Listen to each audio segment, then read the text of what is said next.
Hola amigos y bienvenidos de nuevo a este canal. Hoy vamos a platicar acerca de las peores cosas de vivir en Mérida, Yucatán. Y no es que con esto digamos que es horrible y demás, pero hay unas cosas que tienes que saber antes de decidir o de venir a vivir aquí. Y obviamente no queremos desanimarlos, pero bueno, hay personas que encontrarán pues algún problema en las siguientes cosas que les vamos a mencionar. Así que bueno, esténse atentos y sobre todo a las últimas, que yo creo que son de las más importantes. Número 1, el agua dura. El agua dura es el agua conocida por tener una carga excesiva de minerales, sobre todo magnesio y calcio. Y el inconveniente de esta agua es que suele tapar mucho las tuberías, es decir, se forman como unos granos de sal literal en el agua. Por ejemplo, yo dejé una cubeta bastante tiempo sumergida en el agua y literal tiene así como piquitos de granos que yo no sabía qué eran hasta que los toqué y se deshacían. A ver si les podemos grabar un videito y mostrárselo. Eso es lo que provoca que las tuberías se tapen constantemente y tengas que cambiarlo, lo cual es un problema muy grave en las casas antiguas, sobre todo en las colonias viejitas, donde hay casas muy viejas. Cuando se tapa la tubería, como esas casas tienden a tener tuberías de cobre, luego esas tuberías se rompen y se hace un show y es muy difícil y muy costoso repararlo. Así que si van a comprar una casa, ténganlo en cuenta. También esta agua dura provoca que se reseque tu piel y se reseque también tu cabello. Cuando yo llegué me empezó a resecar el cabello mucho, se caía mucho y yo no sabía por qué, hasta que me dijeron que podía hacer eso. Después de un tiempo te vas acostumbrando y bueno, haces cosas como hidratarlo, ponerte crema y demás, pero si de repente llegas y sientes que se maltrató tu pelo o que se está maltratando tu piel, pues es probable que sea por este tipo de agua. El siguiente es el olor, ¿ok? Muchas personas, y fíjense que yo no lo había notado porque yo soy originario de aquí, al menos yo crecí una parte de mi niñez aquí, después me fui a Cancún y luego regresé. Yo no lo había notado y luego empecé a notarlo cuando regresé a estudiar. ¿Cuál es este olor característico del Mayab, de la península de Yucatán? Es un olor que muchas personas describen, y aquí mis ojos también estuvo al tanto de eso. Describen como un olor extraño, como a baño, que se siente en todas partes. ¿Y cuál es la razón de la que exista este olor en toda esta región de Yucatán y quizás un poquito más fuerte en la ciudad de Mérida? Bueno, algunos dicen que es el olor de la tierra, o sea, del suelo de por sí, es el olor peculiar. Pero otras personas dicen que en Mérida no hay drenaje y entonces por eso a eso se debe ese olor, ¿ok? Es como una combinación extraña. Y bueno, como sabrán ustedes, el suelo de aquí es difícil de perforar, muy difícil de perforar. Por eso muchas casas tienen algo que se llama fosa séptica. Y esta fosa séptica pues prácticamente almacena lo que son los desechos de los baños humanos y luego después de un tiempo se vacían, ¿ok? Pero este olor quizás está asociado con el olor característico de la ciudad, ¿ok? Después de un rato te vuelves prácticamente inmune a él, o sea, no lo notas, pero cuando pasas un tiempo fuera, no sé, 2 semanas, un mes y regresas, sientes un olor que francamente yo no considero muy desagradable, pero sí es desagradable para algunas personas. Entonces tienes que tomarlo en cuenta, está en todas partes. El siguiente punto es la xenofobia o el rechazo a los extranjeros el rechazo a los extranjeros y a las personas de otros estados. La verdad es que sí, esta xenofobia existe en Yucatán, sobre todo porque culpan a las personas que vienen de otros estados del aumento del crimen aquí en el estado, principalmente en Mérida. Y la verdad es que sí ha aumentado el crimen, o sea, yo he visto cómo ha aumentado. Yo no sé si la culpa sea de las personas que vienen de fuera o de aquí mismo, no sé si hay estadísticas. Lo que sí es que si existe, si vas a veces en la calle caminando y te escuchan hablar, obviamente se dan cuenta que no eres de aquí por el tono en el que hablas y a veces el acento por el que hablas, y pueden ir desde que te miren feo hasta cosas un poco más agresivas. Y sobre todo igual he visto en redes sociales, a veces preguntas algo que no sabes porque pues acabas de llegar y de repente te empiezan así a tirar mucho odio, a decirte que te vayas, que te regreses y cosas así. Entonces sí, a veces se ponen un poco agresivos. Y uno de los motivos a veces por los cuales se ponen así, también he visto, es que mucha gente llega y trata de imponer como las costumbres o las cosas que ellos hacían en sus estados o países. Y sobre todo que no respetan las costumbres de aquí, o sea, vienen y no sé, critican a la gente que le llama de esta forma a las cosas o su forma de hablar. Y entonces eso hace que la gente de aquí se vuelva un poco más agresiva con la gente de afuera. Entonces cuando vengas aquí, trata de respetar las costumbres, conserva las tuyas, pero respeta lo que se hace aquí, las tradiciones y demás. Y bueno, intégrate, ¿no? Finalmente no venimos, o sea, venimos de otro lugar porque creemos que aquí es mejor, entonces pues hay que integrarnos y tratar de respetar siempre las culturas. El siguiente son los mosquitos. La verdad es que hay gente que dice que no le pican mucho los mosquitos o que no les molestan, pero hay personas que sí. Ahí les va el dato curioso, ¿no? Según un estudio, se los voy a buscar para ponérselos por aquí. Según ese estudio, algunas personas con su olor corporal atraen mucho más a los mosquitos. Y la verdad es que es un problema grave porque por alguna razón prácticamente todo el año hay mosquitos. Se pone mucho peor por ahí de...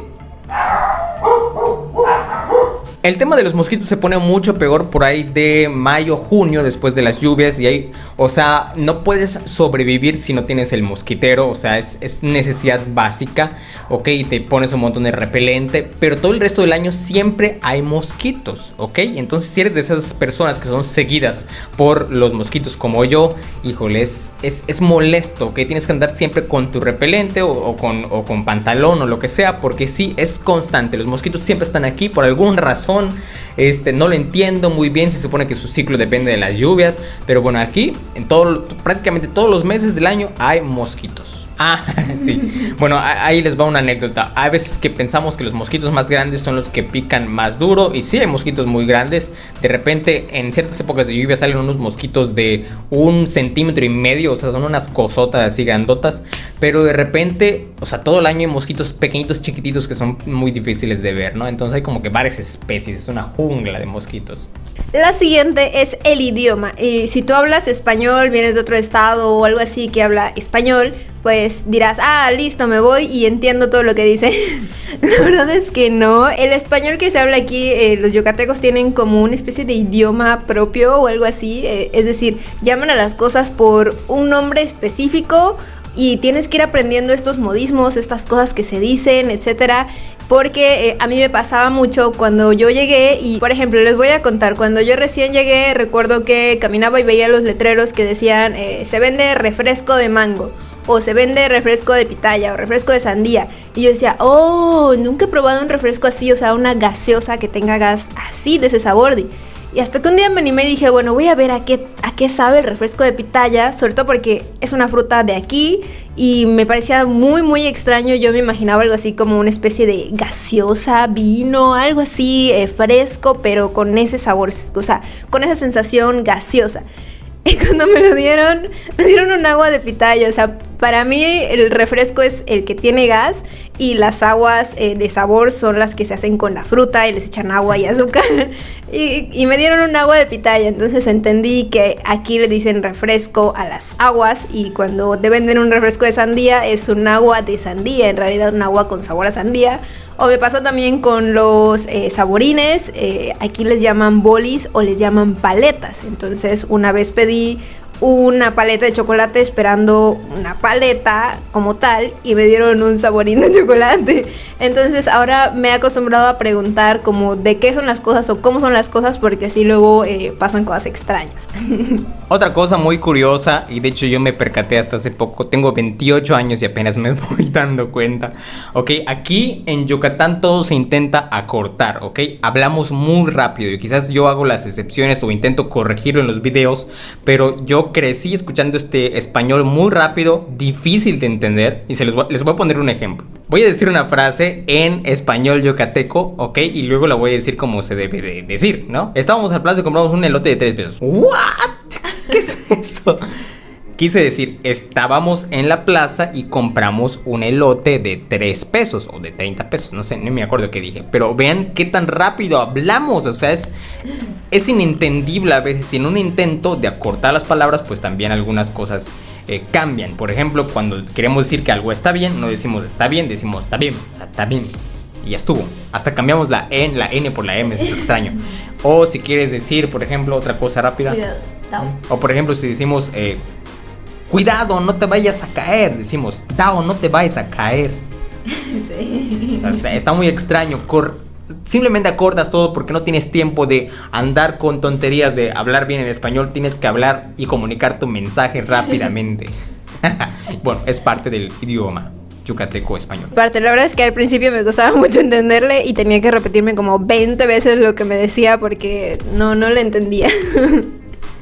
Y eso que crecí en Cancún. Imagínense si hubiera crecido aquí. Y bueno, no podíamos dejar de mencionar el clima. La verdad es que sí, hace muchísimo calor en Mérida.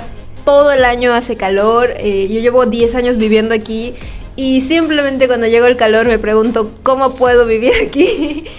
Hace demasiado calor, entre la 1 y las 4 de la tarde más o menos es cuando el calor está más intenso, pero después en lugar de a veces refrescarte con el aire que pasa, el aire está caliente, entonces abres la ventana y en lugar de que entre fresco y estés feliz, entra el aire caliente y te quemas y es horrible, la verdad es que sí es algo que tienes que tener en cuenta si vienes de un clima frío, si no te gusta el calor y estar pegajoso todo el día. Va a ser muy complicado que te adaptes. Hay algunas cosas que yo he usado, algunos tips y demás que luego les voy a compartir porque sí se pone muy intenso el calor. Siguiente, el problema de la baja presión del agua. Seguramente ya lo has visto en otros videos y si no, en ese momento te vas a enterar, ¿ok? Creo que es así en toda la península de Yucatán. El problema es que el agua que viene de la calle o del municipio o de la ciudad, por así decirlo, viene con muy baja presión. Entonces, ¿cuál es el problema? Que si tú tienes un tinaco, que aquí se maneja así, o sea, tienes un tinaco en la parte de arriba de tu casa y al final el agua se distribuye en tu casa por gravedad. O sea, el agua de la calle sube al tinaco y del tinaco se pasa a la regadera y a las demás manijas o los lavamanos. Bueno, si la presión del agua no es suficiente, simplemente el agua no puede subir a tu tinaco. ¿Y qué tienes que hacer? Pues tienes que andar llenando cubetas, andar llenando alguna cosa así medio improvisada, o en el mejor de los casos, tu casa debe de tener una cisterna. ¿Y qué es una cisterna? Pues simplemente es como un tanque de agua que se construye a nivel del suelo y entonces colocas una bomba para subir el agua de la cisterna al tinaco y luego del tinaco pues esa agua cae por gravedad hacia el resto de tu casa o las tomas de agua, ¿ok? Entonces muchas veces ¿Vieron? Uno habla muy rápido. Entonces muchas veces el agua pues no llega. Es decir, si tú no tienes un sistema de bombas, o sea, cuando te quieras bañar el agua usualmente no baja a presión. Y si no tienes una cisterna tienes que resolver ese problema porque cuando hay sequías, ahora hay sequías precisamente, pues viene con mucha menos fuerza el agua y a veces que incluso pues algunas zonas se corta el agua, no sé, quizás para hacer reparaciones o mantenimiento, pero eso desafortunadamente ha sido más frecuente en los últimos años. Siguiente, la comida.